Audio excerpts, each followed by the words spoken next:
Have you ever wished to be someone who is unshakable? Someone who doesn't care about criticism, rejection, loss, or betrayal? Have you ever dreamed of the day when you will finally stop feeling that silent pain, that anguish that eats you up inside, even when you pretend to be fine on the outside? Maybe you're tired of trying to please everyone, of maintaining an image that requires strength all the time, when in reality, all you wanted was to rest, just for a moment, from the pressure of being untouchable. But let me tell you something that perhaps no one has had the courage to say. As long as you try to avoid pain, it will continue to control you.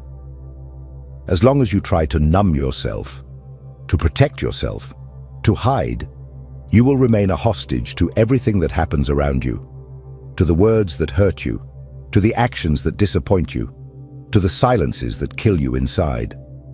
And this is not weakness. This is the reality for most people. The difference is that some pretend better than others. Carl Jung, one of the greatest names in depth psychology, said that we are not what happens to us, but what we choose to become. And that's where the key lies. It's not about shielding yourself from the world. It's not about becoming cold, indifferent, or untouchable. It's about integrating.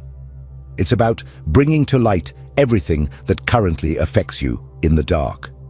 Because true strength is not the absence of pain, but the full awareness of who you are, even when you are bleeding. If you've made it this far, it's not by chance. This video is for you who are tired of hurting yourself with everything and everyone.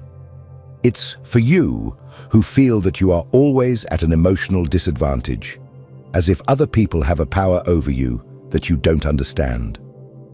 I want to show you that it doesn't have to be this way, but for that, you will have to face some truths that may hurt. And perhaps, for the first time, this pain will set you free. Let's get started. You believe that what hurts you is out there, in the actions of others, in poorly chosen words, in the abandonments you have suffered, in the betrayals you did not expect. But the truth is brutal. None of this really has the power to hurt you, unless there is already an open wound inside you. What hurts you is not what others do to you. It is what these experiences activate within you. It is the story you tell yourself about it. It is the old trauma that has never been addressed. It is the emptiness you disguise with strength, with pride, with that desperate need to seem well-adjusted. Jung shows us that the pain we feel in the face of the external world is merely a reflection of what has not yet been integrated into our internal world. That is why some people can go through devastating situations and still maintain clarity, while others crumble in the face of a simple comment. It is not about what happens, it is about where it hits you. And here comes an uncomfortable truth. You still suffer so much because on some level you believe you can control how the world should treat you. You are still trying to be good enough, smart enough, strong enough, understanding enough, as if that guarantees that no one will hurt you. But control is an illusion, and as long as you cling to it, you live in constant tension, trying to predict the unpredictable, trying to avoid the inevitable. Do you want to stop suffering? Then stop protecting yourself from suffering. What you need is not more control, but more awareness. As long as you believe that people need to change for you to stop feeling pain, you will remain enslaved by the actions of others. Your freedom begins the moment you understand that everything that comes from outside only has power if it finds an echo within you. And this is exactly where the true battlefield lies, the unconscious. What you do not see, do not understand, and do not master, masters you. And this is what we will explore in the next part. Get ready to dive one level deeper, because that is where true transformation begins. If this content is making sense to you, click the subscribe button and subscribe to the channel. Thank you for your support. The biggest lie you've been told is that you are in control of your life. Wake up, because you're not. At least, not as long as you continue living on autopilot, reacting without knowing why, feeling without understanding where it comes from, making decisions that you later sabotage. Carl Jung made this clear when he said, "Until you make the unconscious conscious, it will direct your life, and you will call it fate." And that is exactly what is happening to you right now. The pain you feel, the anger that explodes out of nowhere, the sadness that invades you without explanation. None of this is random. They are messages coming from parts of you that have been forgotten, ignored, repressed. Jung referred to this dark territory as the unconscious.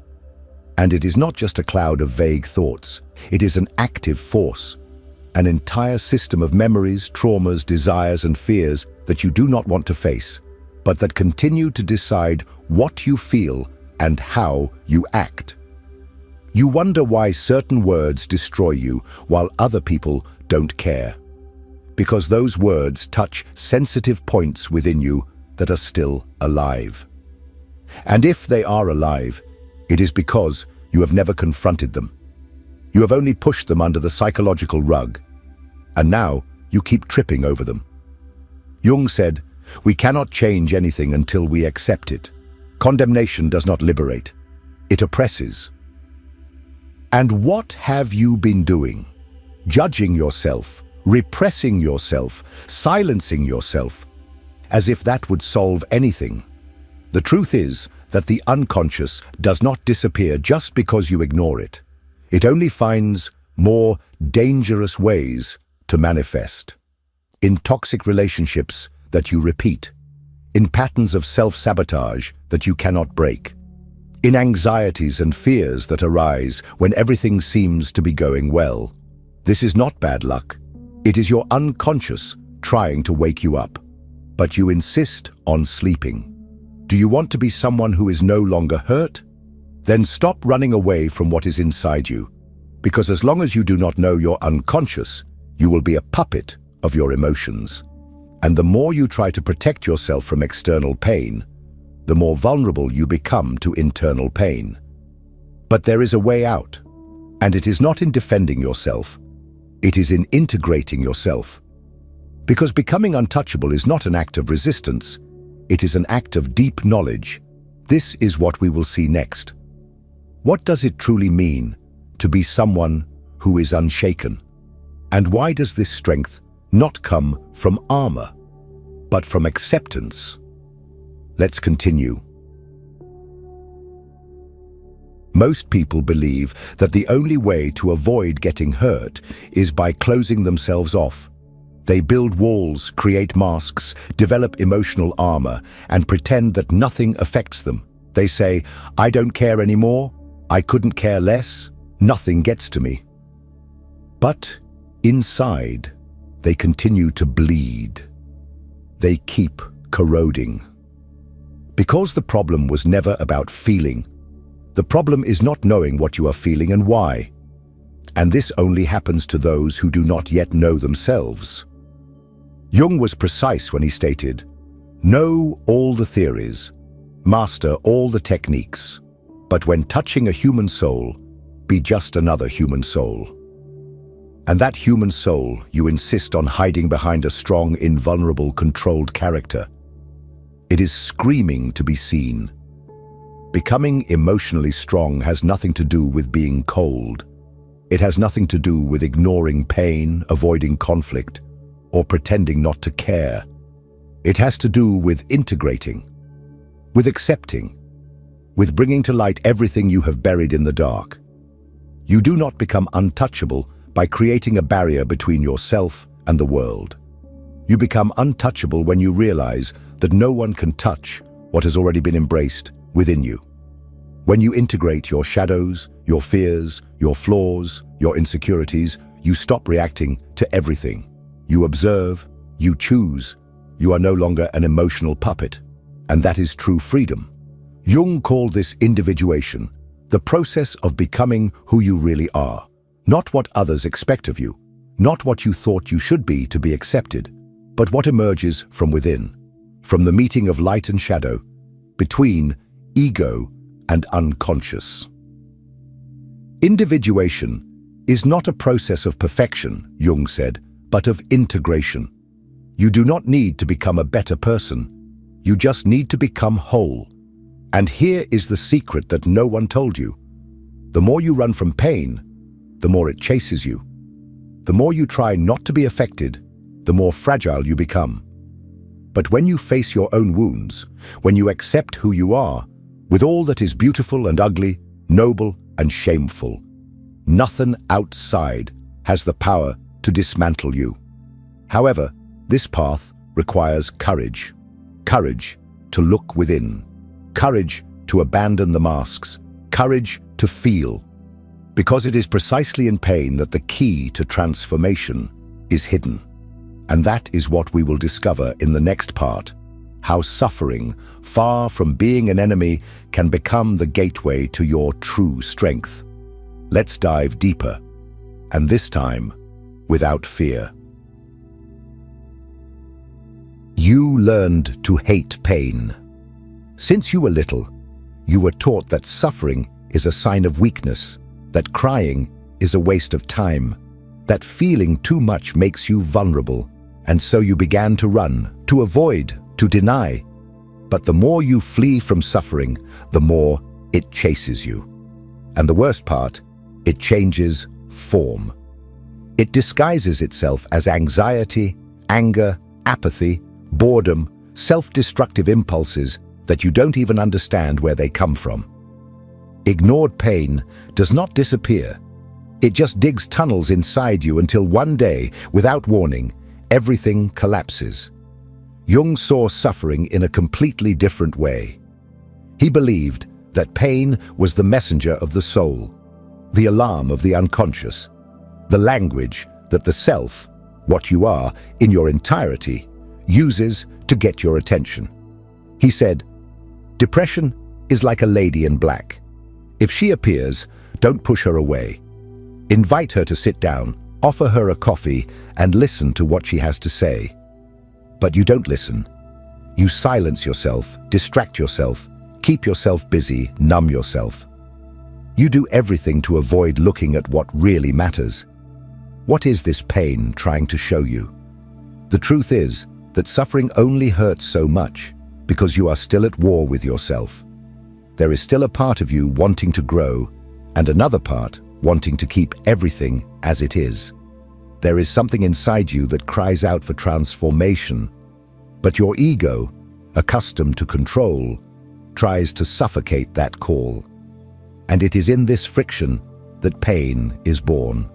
Because change hurts, growth hurts. Letting go of old beliefs, cutting toxic ties, allowing what no longer serves you to die. All of this is a mourning, an internal process of death and rebirth. But it is precisely in this space of ruin that something new can be born. Because when everything in you is deconstructed, when certainties crumble, when pain lays bare your vulnerability, you can finally see who you really are without the layers of protection, without the performance, without the mask. And at that exact point, suffering becomes sacred. Because it brings you to your knees before the only thing that can set you free, yourself. Jung knew this. He understood that suffering is not a failure of the system. It is part of the process. Pain is not the end of the road. It is the beginning of the journey towards individuation. The problem is that most people give up before crossing that dark valley. They flee, they distract themselves, they return to the surface. But not you. If you have made it this far, it is because you are ready to cross. And in the next part, we will understand how this crossing process happens, how the path of individuation, no matter how lonely and brutal it may seem, is what finally sets you free. Let's continue. It's getting deeper now. Few people have the courage to begin the journey of individuation, and even fewer have the courage to complete it. Because this path does not promise comfort, does not offer guarantees, does not protect your ego, it destroys it. Jung referred to individuation as a process of becoming who you are. But this means, above all, unlearning what you think you are. And that hurts more than any external rejection, because you start to realize that much of what defined you until now was an illusion. You are not your achievements. You are not your traumas. You are not the image you constructed to be loved, respected, or admired. All of this was what you created to survive. But surviving is not living, and individuation is life's call beyond survival. It is when the unconscious begins to push everything that has been repressed, hidden, and distorted to the surface. Individuation requires the dissolution of the persona, Jung wrote, for it is merely a mask of collective convenience. In other words, you will need to tear off your own skin to discover what lies beneath. It is in this process that you begin to become untouchable. Not because nothing affects you anymore, but because you have already gone through the fire. You have faced your monsters. You have looked into the eyes of your shame, your neediness, your anger, and said, "I see you, and you no longer control me." It is this internal clarity, this lucidity in the face of your own darkness, that gives you a strength that does not depend on approval, recognition, or control. You no longer need to be loved by everyone. You no longer need to win every argument. You no longer need to appear strong, because you know who you are, and no one can take that away from you. True emotional armor is not a shell, it is a core. It is the integration of all your parts into a center of consciousness that remains unshaken in the face of storms. You may feel pain, but it does not break you. You may be hurt, but you do not lose yourself, because you have stopped being reactive and have become whole. You have stopped living on the surface and have begun to inhabit the depths. However, this depth comes at a price: loneliness. Not because you will be alone, but because few people can accompany you on this journey. Most are still trapped on the surface, in masks, in the fear of feeling. And when you begin to free yourself, you inevitably distance yourself. But this distancing is not rejection. It is maturation. You do not distance yourself out of pride. You distance yourself because you no longer fit where you once hid. And this brings us to the final point of this journey: consciousness as a shield. Because it is not strength that protects you. It is clarity. This is what we will discuss in the last part. Consciousness as the only state in which nothing, absolutely nothing, has more power over you. Let's finish this crossing together. We are almost there. Now that you've made it this far, there is something that needs to be said very clearly. Nothing, absolutely nothing, will shield you from external suffering if you remain unconscious of what happens within you. The words will continue to hurt. The rejections will continue to sting. The losses will keep bringing you down until you awaken. And awakening is not a magical event. It is a daily choice. It is looking within even when it hurts. It is taking responsibility for everything you feel, without blaming others, the past, or fate anymore. Carl Jung said, "What you resist persists. What you accept transforms." You have spent your whole life resisting. The fear of not being enough, the emptiness of rejection, the pain of loneliness, the anguish of not feeling seen. But what did you do with that? You hid. You silenced yourself. You tried to control everything. You tried to be perfect. You tried to be strong. And all of this has brought you here, exhausted, tired of fighting against the world and against yourself. But now you know. True emotional immunity is not hardness. It is clarity. It is not about creating armor. It is about expanding your awareness. Because when you understand your triggers, your patterns, your wounds, the actions of others lose the power to destroy you. You still feel, but you don't drown. You still suffer, but you don't lose yourself. And that changes everything. What shields you is not protecting yourself from life. It is diving into it deeply. Those who live on the surface get hurt by any wave. Those who dive know that there is silence, stability, and power down below. And that is where you're headed. And when you start to live from that place of integration, presence, acceptance, the world may try to knock you down, but it no longer finds where to hit you. If this video touched you in some way, if something within you has awakened, write here in the comments, "I choose awareness." Let's start a movement of people who no longer want to survive by pretending to be strong, but to live with truth. And don't forget, the next video is also part of this journey. It's important. You need to keep going. Real transformation only begins when you don't stop at the first step. See you there.